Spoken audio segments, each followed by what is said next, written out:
your problem, you had issue with Charlie Boy. What is your problem with Charlie Boy? When the issue of Biafra came, Charlie Boy said it's not in support of Biafra, we are rascals, we are decent. How old is this Charlie Boy? I know. 70 years old man. Have you done any good thing for his people when they come to you?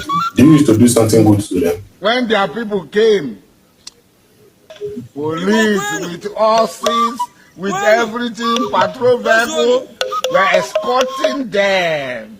And they were dancing and singing and abusing Charlie Boy. But the same Charlie Boy said that your mumu done too much. Charlie Boy, now your mumu done too much. You be mumu. You think they wise. You are a mumu man. What did Nigerian soldiers do to him or the police? Then Tiagasa. And what happened? Tiagasa.